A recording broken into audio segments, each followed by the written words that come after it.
waan idin salaamo dhammaan saaxiibada ku xiran janaalkeena.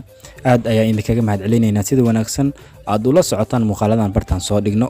fadlan haddii ay tahay markii kugu horeysay janaalkeena soo booqanayso subscribe inoo saar, haddii uu muuqaal ku cajab geliyna sidoo kale like inoo saar. maanta waxaan rabaa inaan idinla wadaago sheekada jacayl ee jilaayaasha kale ah Ajay Devgan iyo sidoo kale Kajal.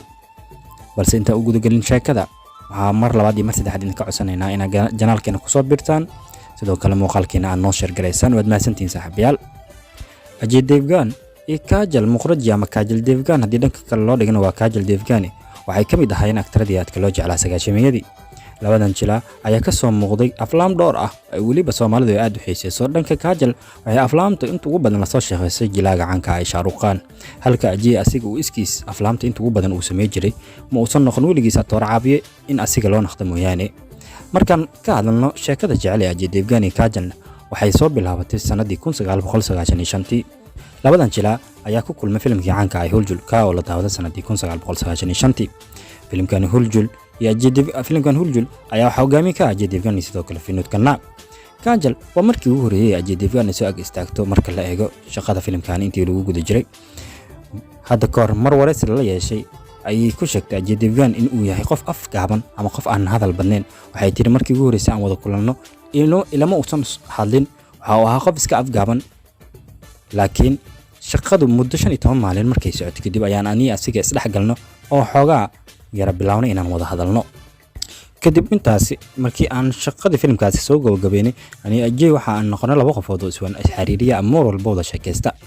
laakiin xiriirkeena jacayl wuxuu saldhigtay ama ku saldhigtay filimka lagu magacaabo Gundaraaj ama intii lagu guda jiray filimkii Gundaraaj oo kamid ah aflaamta ay Ajay Devgan iyo sidoo kale Kajal iskala soo muuqdeen.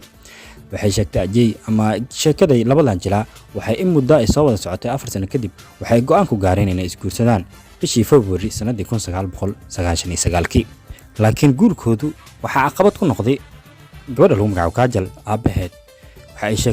waxay tiri aabahay muusan ogoleen inaan isguursanaan Ajay Devgan. waxa ugu waaniyay inaan weli aan ahay qof aad u daayar loona baahan yahay inaan weli xirfadeedii ama fanka aan ku sii jiro ama xirfadeeda fanka inaan iska sii wato guur wax la yiraahdo in meel aan iska dhigo. laakiin anigu waxaan go'aansaday ama aan go'aan ku gaaray inaan Ajay iyo aniga aan wada aqal galno maadaama in dhowr sano aan jacayl soo wadaageenay. waxaana xilliga go'aan aan ku gaaray anigoo eegaya jacaylka naga dhaxeeya Ajay iyo aniga inaan nolosha wada qaybsano oo aan isguursano. Kajal ayaa intaas ku dartay muddo 4 maalin kadib aabahay waa uu soo xiriiriyay asiga waliba aad u faraxsan. intaa kadibna nolosheedu waxay noqotay mid aad u degan. marka la eego hooyaday ma aysan diidanin inaan isguursanaan Ajay. caqabaddan haysata oo kaliya waxa aabahayna markii dambe uu ogolaaday guurka aniga Ajay Devgan ayay tiri. Ajay iyo Kajal waxay isku dhaleen laba caruur ama wiil iyo gabar kuwa lagu kala magacaabo Nayaza iyo sidoo kale Yoga wiil lagu magacaabo. labadan jilaa ayaa ka soo muuqda aflaam dhowr ah oo jacayl ah kuwa oo laga xusi karo Biarito Hona Hita iyo sidoo kale filimkii caanka Dilkiya Kare iyo Ishqi oo la daawaday sanadii 1997. maray wareysi dhiibays ama wareysi ay siinaysa mid kamid ah TV-yada dalka Hindiya waxay Kajal sheegtay in Ajay uu yahay qof aan ku fiicnayn dhanka romantic ama ma ahay tirinin romanticista oo aan dhanka jacaylka u janjeera. waxay tiri waa qof adag mar walba aniga ayaa soo xasuusiyay tiri ama sanad walba aniga ayaa xasuusiyo maalinta jacaylkeena ama maalinta jacaylka aan leeyahay sidoo kale maalintii arooska ama aan wada aqal galnay. laakiin dhanka kale Ajay wuxuu ku fiican yahay waxay tiri waa qof xushmad badan mar walbana aniga ay xushmeeya sidoo kalena ay qadariya. Kajal waxay sidoo kale hadalkeeda sii raacisay Ajay inkastoo iska adag yahay haddana qof qalbi wanaagsan ama qof qalbi jilcan ayay tiri saaxiibayaal.